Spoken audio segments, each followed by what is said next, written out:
Hello, I'm Jody Wolf, and you're watching Expoz, August 30, 2017. It is 1:26 a.m. in Birmingham. I'm going to read you some of the prophecy update headlines, news headlines. Got some things in there that I want you to hear, because all along I was thinking that some of what I'm about to read may have been the cause of a selective judgment in Houston. I may be wrong. I hope I'm wrong. But so far, no one has come up as to why this selective judgment. It's usually because of something that we've done to Israel. And I still believe that. So let's go with, and we'll read some of these titles. Trump team, Netanyahu renews talks on U.S. embassy move to Jerusalem. In effort to revive peace talks, U.S. asked the PA talked diplomatic offensive against Israel. Report, Kushner promises peace plan within 4 months. This is what I was thinking, that he's the one that blocked the move from Tel Aviv of the embassy to Jerusalem. And it was a Trump promise, but his own son-in-law blocked that move.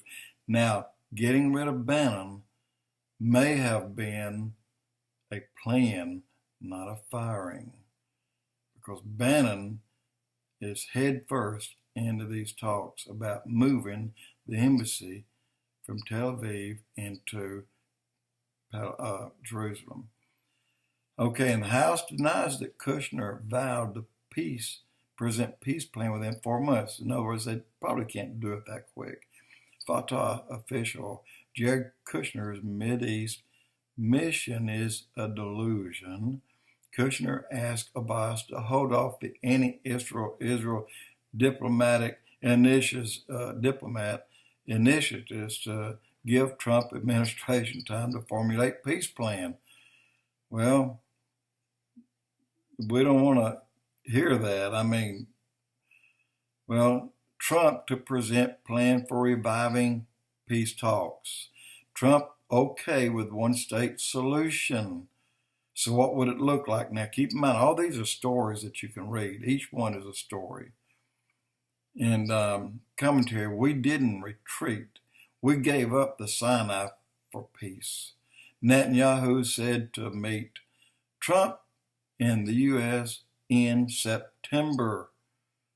And I think that is a very important timed event when that meeting occurs, because it'll meet before September the 20th or Rosh Hashanah, the new year of the Hebrew Bible. U.S. Secretary General heading to Israel, Palestinian Authority is on their mind. End bias or else Israel threatens UN ahead of the chief's visit. They have it on their books to visit Israel twice a year and to condemn Israel twice a year for all the problems they cause in that part of the world. UN chief, kiss my lily white behind. UN chief looks to discuss Gaza while Israel focuses on Lebanon. We give Gaza, or the UN gives Gaza, $2.5 million in humanitarian. Look, UN spends 4 times more on the Palestinian refugees per person than any other refugee. Well, that's wrong. Israel gives more food. In fact, they give almost all the food to those refugees. It's in an unmarked box. Rather than saying Israel, it is unmarked, and they accept it. So Israel's been doing this all along. Lieberman, he says, we cannot repeat mistake of Shalit deal, whatever that is. I've never heard that. We prevented Israel from going to war. Outgoing Air Force chief on Iran, Gaza, and the conflicts ahead. That's one title. Iran to unveil a new nuclear project in days. Syria-Lebanon border battle against ISIS. Pause as body parts are found. We did it. Iraqi army crushed ISIS in Tal Afar. But questions remain. Abbas to meet Erdogan, Turkey's prime minister or president, in Russia on Tuesday, not Russia, in Ankara on Tuesday. Outgoing Myanmar, this is clashes leave 96 dead, including 6 civilians. King of Spain joins Barcelona march of the defiance against terrorism, which they should.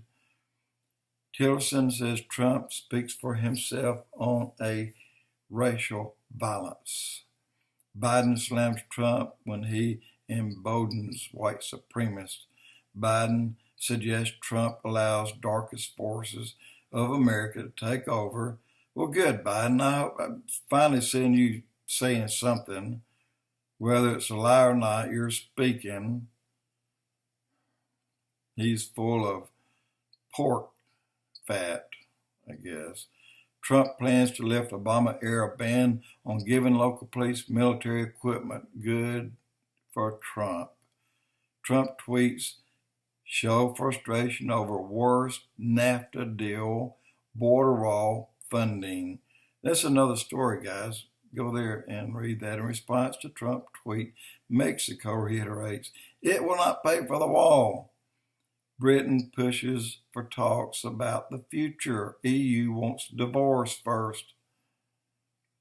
All right, earthquake in Papua New Guinea, earthquake in Iran, strong earthquake in Iceland, and volcano eruption. Fuego volcano in Guatemala erupts. The Reventator volcano in Ecuador erupts. Local leader says 1,000 dead from Sierra Leone mudslides. Wow.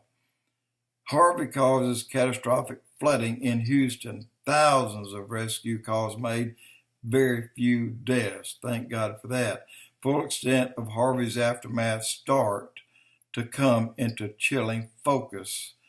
I said it was going to be the most costliest event, selective judgment, this country's ever had. FEMA heads Harvey and landmark event, Hurricane Harvey. Houston evokes painful memories of Katrina. More than 20% of U.S. oil output offline due to Harvey. Keep in mind, there's 1,000 plus oil wells out there. 200 of them are offline. Harvey, our U.S. gasoline future surges after Harvey. The euro holds gains over Draghi. Harvey expects to disrupt the United States air travel this week. Hurricane Harvey could cause increase in the Zika virus infections, says experts. Tropical storm watch posted for Carolina beaches, which will form on Monday. This did split off from hurricane that Harvey that just hit. This split like I thought it would, and it's going to go up the eastern coast. And last, Southern California will be under the broiler this week. Heat wave could set new major records in all of Southern California. That's just part of the titles there, guys. There's many, many more. Again, prophecy news update, prophecy update news headlines. I get 2 of these a day, and they are full of up-to-the-minute news events taking place here and around the world. And I would take that newsletter and you get it twice a day, and you'll see what just happened the night before. Jody Wolf Expoz.